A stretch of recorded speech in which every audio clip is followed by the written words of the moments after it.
जय हिंद दोस्तों। क्या आपने कभी गौर किया है कि जब भी भारत में कोई बड़ा नेशनल प्रोजेक्ट शुरू होता है, चाहे वो न्यूक्लियर पावर प्लांट हो, कोई बड़ा पोर्ट हो, माइनिंग प्रोजेक्ट या हाईवे, अचानक कुछ एनजीओ एक्टिविस्ट और खास चेहरे सड़कों पर बैनर लेकर क्यों उतर आते हैं?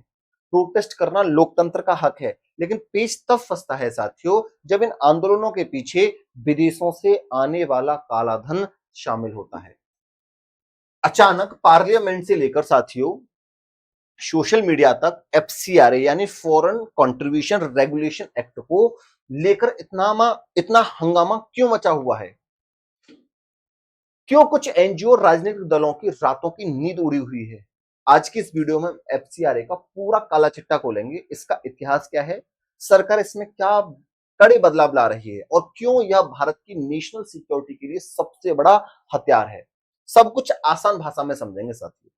तो ये सबसे बड़ी प्रॉब्लम है कि एनजीओ फंडिंग पर रोक लगा रही है भारत सरकार, एफसीआरए लाइसेंस रद्द किए जा रहे हैं, यूएस ने चिंता जताई, चाइना ऑलरेडी परेशान है। तो ये सब लोग परेशान क्यों हो रहे हैं? तो सबसे पहले एक एक चीज को बहुत अच्छे से समझेंगे साथियों। सबसे पहले हम ये समझते हैं आखिरकार एफसीआरए होता क्या है। सरल शब्दों में कहें तो यह भारत का एक ऐसा कानून है जो यह तय करता है कि विदेशों से आने वाला पैसा, चाहे वो डॉलर में हो, यूरो में हो, पाउंड में हो, भारत में कौन ले सकता है इस पैसे को। और इस पैसे को अगर विदेशों से भारत में अगर ये पैसा आ रहा है तो ये किस काम के लिए आ रहा है। और ये जो पैसा जिस भी एनजीओ, जिस भी व्यक्ति के पास, जिस भी सोसाइटी के पास ये पैसा आ रहा है, वो इस पैसे को कहां खर्च करेगा? तो उसे गृह मंत्रालय के पास रजिस्टर होना पड़ता है कि भाई जो भी व्यक्ति है, जो भी एनजीओ है, जो भी सोसाइटी है जो विदेशों से पैसा मंगा रही है, तो वो गृह मंत्रालय के पास रजिस्टर कराए। गृह मंत्रालय को पता होना चाहिए, भारत सरकार को पता होना चाहिए कि ये पैसा कहां से, किस देश से आ रहा है। चाइना से आ रहा है, आपका ऑस्ट्रेलिया से आ रहा है, अमेरिका से आ रहा है, और किसके पास आ रहा है और क्यों आ रहा है। और वो लोग, वो एनजीओ जो भारत में बैठे हुए हैं, वो ये पैसा कहां खर्च कर रहे हैं। अब आप में से बहुत सारे लोग कहेंगे कि भाई विदेश से पैसा आ रहा है तो आने दो ना, देश का ही तो फायदा है। बात बिल्कुल सही है। अगर पैसा किसी गरीब बच्चे की पढ़ाई में लग रहा है तो अच्छी बात है, साफ पानी के लिए लग रहा है तो अच्छी बात है, अस्पताल के लिए आ रहा है तो अच्छी बात है। तो सरकार को कोई दिक्कत नहीं होनी चाहिए, और ना सरकार को कोई दिक्कत है कि भाई विदेशों से पैसा आ रहा है, कुछ एनजीओ ऐसे बैठे हुए हैं जो ये पैसा जो खर्च कर रहे हैं, अच्छे काम के लिए पैसा खर्च कर रहे हैं। लेकिन दिक्कत तब शुरू होती है साथियों, जब इस पैसे का इस्तेमाल समाज सेवा का मुखौटा पहनकर देश की अर्थव्यवस्था को चोट पहुंचाने, धर्म परिवर्तन कराने और राजनीति को भड़काने के लिए किया जाता है, देश के खिलाफ किया जाता है।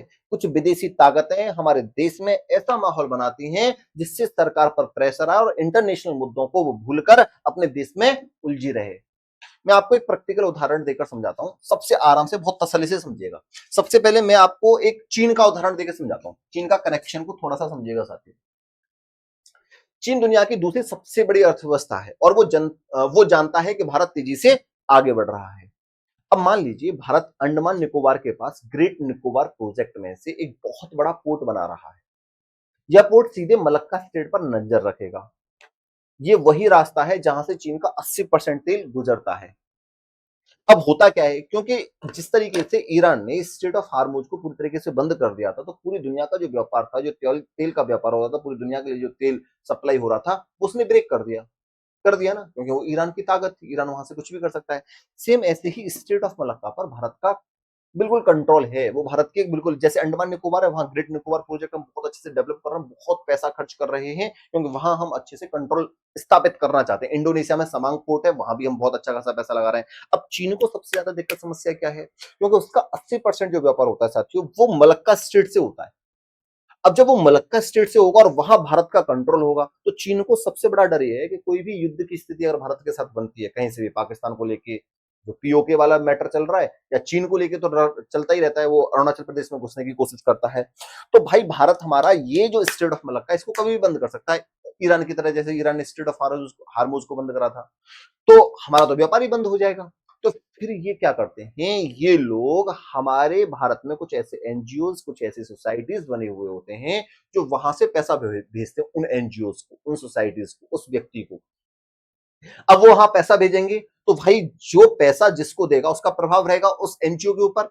अब उस एनजीओ के ऊपर वो पैसा, वो बहुत अच्छा खासा पैसा, मोटा पैसा भेजते हैं, और उस पैसे को बोलते हैं जो जहां मन करे वहां इन्वेस्ट करो। लेकिन अब वो जो चाहेंगे, वो लोग जो चाहेंगे वही तो वो एनजीओ करेगा। ऑब्वियस सी बात है, वही करेगा। आपको आज अगर मैं 10 लाख रुपए दे दूंगा तो आप वही करोगे जो मैं चाहूंगा। तुम कहोगे नहीं 10 लाख रुपए मैं नहीं करूंगा, मैं कहूंगा मैं 10 करोड़ रुपए दे रहा हूं, तब तो करोगे। तुम कहोगे नहीं मैं 100 करोड़ रुपए दे रहा हूं, तब तो करोगे। हाँ, फिर तुम करो, मजबूर हो जाओगे। तो उन एनजीओ को, उन सोसाइटीज को इस तरीके से उनका ब्रेन वॉश या इस तरीके से उनका यूज किया जाता है कि आप इस प्रोजेक्ट के खिलाफ वहां जाकर बोलो, एक आंदोलन खड़ा करो कि ये जो जो तुम प्रोजेक्ट पे यहां पैसा खर्च कर रहे हो ये गलत कर रहे हो। तुम मीडिया में जाओ, मीडिया में बोलो, सड़कों पर माहौल बनाओ, लोगों को भड़काओ, लोगों के सामने बोलो कि वहां कुछ कछुए मर जाएंगे जो तुम वहां वो पोर्ट बना रहे हो, पर्यावरण खराब हो जाएगा, कंक्रीट का जंगल बन जाएगा। तो जब इस तरीके की बातें होंगी तो आप लोग भी बोलोगे सही तो बोल रहे हैं, लेकिन वो बुलवाया विदेशी ताकतों से जा रहा है। क्योंकि वो चीज अगर डेवलप हो गई तो भारत का कंट्रोल होगा, इंटरनेशनली प्रेशर बहुत ज्यादा चाइना पर बन जाएगा और चाइना वो कभी नहीं चाहेगा। इसलिए भारत में ही क्या करेगा, विद्रोह करवाएगा, लोगों को भड़काएगा, उन एनजीओ को, और वो भारत में रजिस्टर्ड होंगे किसी न किसी तरीके से।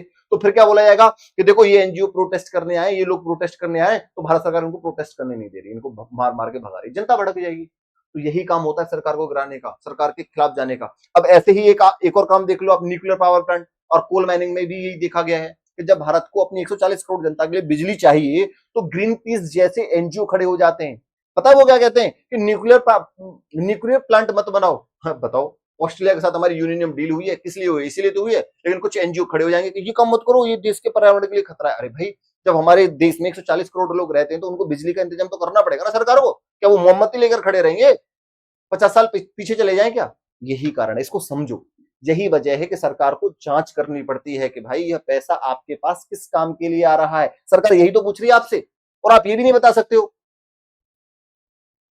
अब मैं आपको ये बताने वाला हूं साथियों, ये समझो कि एफसीआरए में यही तो अमेरिका करता है, अमेरिका भी यही फंडिंग करता है। आपको देखा ना कि बांग्लादेश की सरकार गिर गई, कि वहां श्रीलंका में सरकार गिरवा दी, कि ये नेपाल में जेएनजी विद्रोह हो गया, और वहां की सरकार, ये विदेशी ताकतों का बहुत बड़ा हाथ होता है एफसीआर और एफसीआरए जो ये सरकार लेके आ रही है, ये कोई नया सरकार नहीं, ये नया नहीं आ रहा है ये कानून। ये 1969 में बात उठाई गई थी। इंदिरा गांधी 1976 में इस बिल को सबसे पहले लेके आई थी। राजीव गांधी ने इसको बहुत कड़े नियम, रूल्स, रेगुलेशन इसमें एक्ट करे थे। मनमोहन सरकार ने इसमें बहुत सारे अपडेट करे हैं। वही सेम काम तो अब ये मोदी सरकार करना चाह रही है। अब क्या क्या नियम ले रही है वो समझो, कुछ गलत नहीं है ये। भाई तुम अगर सही हो तो वो जो नियम सरकार बना रही है उसमें दिक्कत क्या रही है? भाई सबसे पहले उन्होंने बोला असिस्ट की कस्टडी। इसका मतलब क्या है ये समझ लो। भाई इसका मतलब ये है कि पहले क्या होता था, एनजीओ ने विदेशों से करोड़ों रुपए लिए, जमीनें खरीदी, बहुत सारे दफ्तर बनाए, उल्टे सीधे प्रोटेस्ट करवाए, सरकार में आने की कोशिश करी, सरकार पर दबाव बनाने की कोशिश करी, पैसा खर्च कर देते हैं, और जब लाइसेंस रद्द होता है इनका तो ये एनजीओ बंद करके भाग जाते हैं, चंपत हो जाते हैं।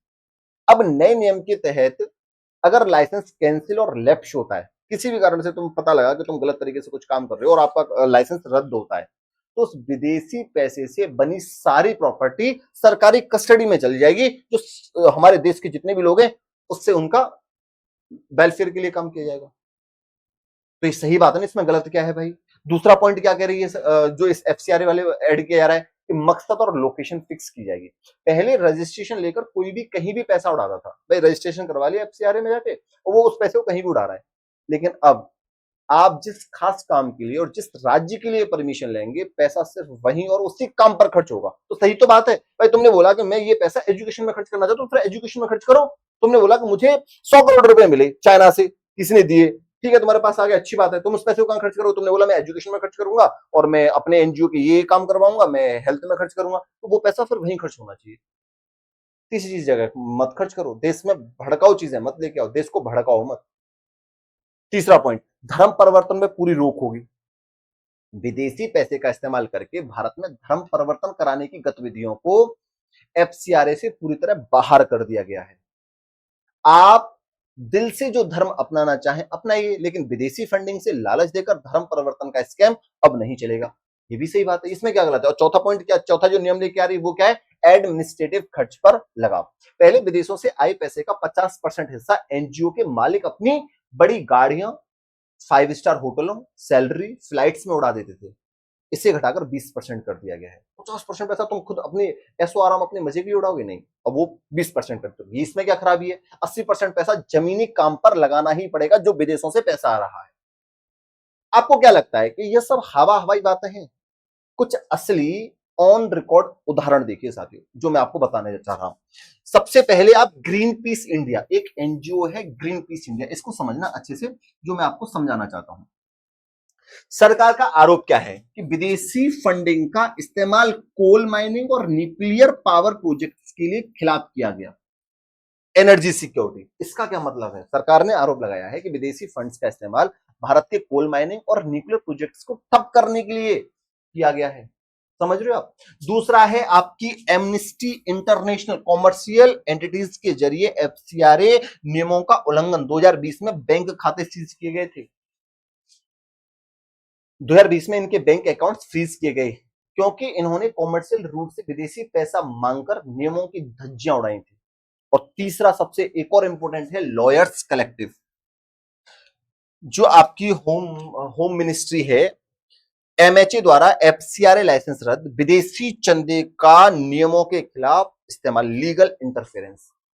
वरिष्ठ वकीलों इंदिरा जयसिंह और आनंद ग्रोवर के इस एनजीओ का लाइसेंस रद्द किया गया क्योंकि फंड्स का गलत इस्तेमाल पाया गया। साथियों, भारत में आज 16,000 से ज्यादा एक्टिव एनजीओ हैं जिनके पास एक साल में 22,000 करोड़ रुपए से ज्यादा विदेशी फंड आया है। 22,000 करोड़ रुपए से ज्यादा विदेशी फंड आया है। इतने बड़े विशाल फंड पर नजर रखना देश के लिए बहुत जरूरी है। जो लोग आज यह रोना रोते हैं कि यह सरकार तानाशाही कर रही है, एनजीओ को दबा रही है, उन्हें जरा इतिहास का पन्ना पलट कर देखना चाहिए। यह कोई रातों रात बनाया नया कानून नहीं है। 1976 इमरजेंसी के समय एफसीआरए पहली बार इंदिरा गांधी जी लेके आई थी। आप ये देख सकते हो, पहली बार कानून बना था इंदिरा गांधी सरकार ने 1976 में। और 1984 में रजिस्ट्रेशन अनिवार्य किया गया, ऑडिट पावर जोड़ी गई थी। फिर 2010 की बात करूं तो हर 5 साल में रिन्यूअल अनिवार्य, ये 2010 में किया गया था। फिर 2020 में मोदी सरकार ने इस पर काम करना स्टार्ट करा। इंदिरा गांधी जी की सरकार में ये जो लाया गया था 1976 में, क्यों लाया गया था? ताकि भारतीय राजनीति में विदेशी ताकतों की दखलंदाजी रोकी जा सके। 1984 का जो संशोधन हुआ था इसी में, इसमें पहला बड़ा बदलाव राजीव गांधी जी के समय हुआ था, जिसमें होम मिनिस्ट्री के पास रजिस्ट्रेशन अनिवार्य किया गया। और 2010 जब मनमोहन सरकार थी, यूपीए की सरकार थी, नया एफसीआरए 2010 लाया गया, जिसमें हर 5 साल में लाइसेंस रिन्यू कराने के नियम जुड़े थे। ये कोई नई चीज थोड़ी ना, ये तो पहले से चल रहा है। तो इतना बवाल इस समय क्यों काटा जा रहा है? 2020 और हालिया रिफॉर्म्स, मोदी सरकार ने बायोमेट्रिक वेरिफिकेशन, आधार कार्ड और दिल्ली के एसबीआई मेन ब्रांच में एक सिंगल अकाउंट का कड़ा नियम बनाया और संपत्ति जब्त करने के अधिकार जोड़े हैं। ये इन्होंने बोला है। कहने का मतलब यह है कि सरकार किसी भी पार्टी की रही हो, 1976 से लेकर आज तक हर दौर में महसूस किया गया है कि विदेशों से आने वाले पैसे पर कड़ी निगरानी नेशनल सिक्योरिटी की गारंटी है। अब आइए उस पहलू पर बात करते हैं जो सबसे ज्यादा मजेदार है। जब भी भारत एफसीआरए के नियमों को कड़ा करता है तो अमेरिका और कुछ पश्चिमी देशों के पेट में मरोड़ उठने लगती है। वहां की मीडिया छापने लगती है कि भारत में डेमोक्रेसी खतरे में है। लेकिन क्या आप जानते हैं कि यही पश्चिमी देश अपने घर में विदेशी पैसे को लेकर कितने कड़े कानून रखते हैं?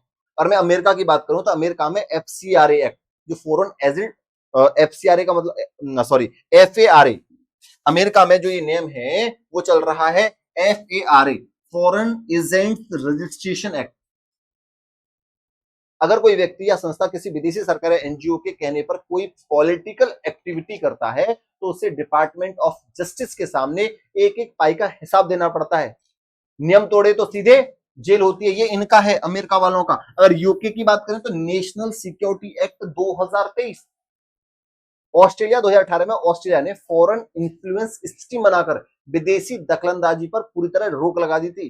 अगर आप यही बात करोगे कि ये ऑस्ट्रेलिया की मैंने तुम्हें बताई, अगर आप यहाँ यूके की बात करोगे, यूके और कनाडा की अगर मैं बात करूं साथियों, UK national security act 2023, UK के नेशनल सिक्योरिटी एक्ट और कनाडा के फॉरेन इन्फ्लुएंस ट्रांसपेरेंसी एक्ट भी इसी बात पर केंद्रित हैं, ताकि उनके देश के फैसले सिर्फ उनकी जनता करे, विदेशी एजेंट नहीं। यानी अमेरिका या ब्रिटेन अपने देश में कड़े कानून बनाए तो वो सुरक्षा, और भारत अपनी नेशनल सिक्योरिटी के लिए वही काम करे तो फिर उनको दिक्कत है। ये दोहराव रवैया, डबल स्टैंडर्ड या ये डबल स्टैंडर्ड नहीं है तो क्या है, आप लोग खुद बताइए। दोस्तों 21वीं सदी में युद्ध केवल सीमाओं पर बंदूक से नहीं लड़े जाते, इसे कहते हैं वॉर बाई अदर मीन्स, यानी माइंड स्पेस का युद्ध। होता क्या है, विदेशी एजेंसियों या विरोधी देश सीधे तौर पर किसी को पैसा नहीं देते, वो इतने बेवकूफ नहीं है। पैसा पहले किसी तीसरे देश या खाड़ी देश से घूमकर भारत से एक दानवीर एनजीओ के पास आता है। एनजीओ से वो पैसा भारत रुपए में कन्वर्ट होता है। फिर यही पैसा कुछ खास प्रोफेसर, एक्टिविस्ट, बॉलीवुड के चेहरों या और सोशल मीडिया इन्फ्लुएंसर तक पहुंचता है। और फिर खादी का कुर्ता पहनकर मासूमियत का मखोटा लगाए ये लोग आपके और हमारे दिमाग में यह बात भरते हैं कि देश में जो भी डेवलपमेंट हो रहा है वो सब गलत है। समझ रहे हो आप, ये बहुत बड़ी कहानी होती है। पाकिस्तान की आईएसआई से लेकर चीन की फंडिंग तक ऐसे कई मामले सामने आ चुके हैं जहां भारत के जनमत को भड़काने के लिए विदेशी करेंसी का इस्तेमाल किया गया। इसीलिए एफसीआरए पर शिकंजा कसना बेहद जरूरी हो गया था। सीधे और साफ बात है, अगर आप कोई सच्चा एनजीओ चला रहे हैं, आपका मकसद गरीब बच्चों को पढ़ाना है, भूखों को खाना खिलाना है या अस्पताल में मदद करना है, तो सरकार को अपने अकाउंट बुक्स दिखाने में क्या डर है, दिखा दो उनको जाके। अगर कोई चोरी नहीं की तो किसी की जांच से गला क्यों सूख रहा है? भाई आपने कोई चोरी नहीं की तो आप जांच करवा लो, कोई दिक्कत ही नहीं।